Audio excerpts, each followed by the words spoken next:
3 साल बाद खुला अपहरण कर महिला की हत्या का मामला। बेटी ने पुलिस को बताई पूरी घटना। 1 नवंबर 2021 की सुबह बेटी को स्कूल छोड़ने गई थी महिला। विजयनगर थाने में 2 नवंबर को पति ने दर्ज कराई थी गुमशुदगी दर्ज। क्राइम ब्रांच ने महिला के पति और 2 अन्य आरोपित किए गिरफ्तार। विजयनगर क्षेत्र से 1 नवंबर 2021 में लापता हुई फिरदौस की गुमशुदगी मामले में सनसनीखेज जानकारी सामने आई है। महिला के पति ने ही भाड़े के हत्यारों को फिरदौस की हत्या की सुपारी देकर हत्याकांड को अंजाम दिलाया था। क्राइम ब्रांच ने महिला के पति और 2 अन्य आरोपितों को गिरफ्तार किया। बेटी को स्कूल छोड़ने गई थी महिला। पुलिस के मुताबिक प्रताप विहार सेक्टर 12 निवासी इंतजार की पत्नी फिरदौस 1 नवंबर 2021 की सुबह बेटी को घर के पास स्कूल छोड़ने गई थी, लेकिन वापस नहीं लौटी।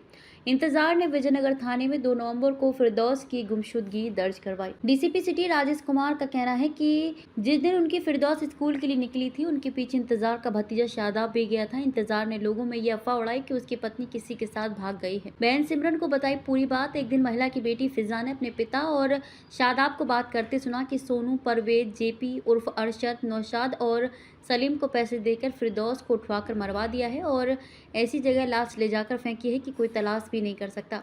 ये सुनकर फिजा डर गई और उसने अपनी बहन सिमरन को पूरी बात बताई। दोनों बहनों ने डर की वजह से अपने अन्य भाई बहनों से इस घटना का जिक्र नहीं किया और अपनी मर्जी से शादी कर ली। फिजा की शिकायत पर विजयनगर थाने में अपहरण और आपराधिक साजिश रचने की धाराओं में केस दर्ज। डीसीपी सिटी राजेश कुमार का कहना है कि मामले में आरोपित गिरफ्तार किए गए हैं। हत्या कर शव यमुना एक्सप्रेसवे के पास फेंका। पुलिस के मुताबिक आरोपितों ने महिला की हत्या 1 नवंबर 2021 को अपहरण के बाद कार में ही सीट बेल्ट से गला घोंटकर कर दी थी। इसके बाद शव रबूपुरा थाना क्षेत्र में यमुना एक्सप्रेसवे के पास नाले में फेंक कर फरार हो गए थे। इस काम के लिए आरोपितों को 5.5 लाख रुपए इंतजार ने प्लॉट बेच कर दिए थे। रबूपुरा पुलिस को शव 14 नवंबर को मिला था, लेकिन शव की पहचान नहीं हो पाई थी। सर एक महिला की हत्या की गई थी, काफी लंबे टाइम बाद आरोपियों को गिरफ्तार किया। क्या है पूरा मामला? ये काफी पुराना मामला है। 2021 नवंबर महीने का है। एक महिला की गुमशुदगी दर्ज की गई थी थाना विजयनगर में। उसी घटना का आज खुलासा हुआ है। उस महिला की हत्या कर दी गई थी उसी समय और उसकी डेड बॉडी को नोएडा के थाना रबूपुरा क्षेत्र में फेंक दी गई थी। उसका खुलासा हुआ है। उसमें जो भी अभियुक्त थे उसमें से 3 गिरफ्तार हुए हैं। तीनों ने एक सनसनीखेज खुलासा किया है। इसमें जो मुलजिम है वो उस महिला का पति ही है। पति ने अपने अन्य साथी बदमाशों से संपर्क करके उनको पैसा देकर उसका पहले किडनैप करवाया और किडनैप करवाने के बाद उसकी हत्या करके डेड बॉडी को वहां पे फेंक दिया था।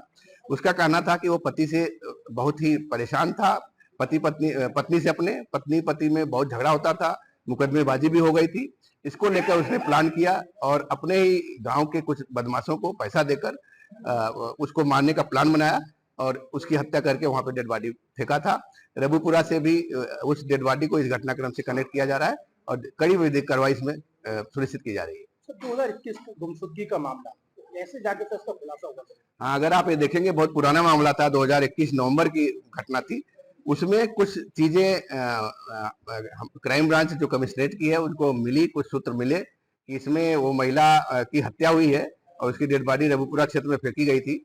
और ये भी आया कि उसके पति ने उसकी हत्या की। तो जब पति और उसके साथियों को गिरफ्तार किया गया तो उसने पूरा घटनाक्रम बताया और पूरा घटना करने का जुर्म को स्वीकार किया है। टोटल कितने लोग इसमें इन्वॉल्व थे? इसमें देखा जाए तो पति, उसका महिला का पति और उसका भतीजा था और 5 इसमें ऐसे थे जो किराए पे मर्डर करने के लिए सुपारी लिए थे और करीब 5.5 लाख रुपए। कुल 7 आदमी थे जिसमें अभी तक 4 अकाउंट फार हो गए। 3 की गिरफ्तारी के प्रयास जारी हो रहे हैं। एक व्यक्ति जो है जेल में है। हाँ, उसी मैं कह रहा हूँ कि अभी 3 पकड़े गए हैं, एक ऑलरेडी जेल में है और 3 अभी और बचे हैं जिनकी गिरफ्तारी के प्रयास जारी है। ये जो बदमाश है जो किराए पे हत्या किए हैं वो अच्छे खासे बदमाश हैं। उनका काम ही है लूट और इस तरह के अपराध करना। लूट के अपराध में एक उसमें से जेल में भी है और उन्होंने ही ये पूरा घटनाक्रम को अंजाम देने के लिए पैसा लेकर ये घटना किया था।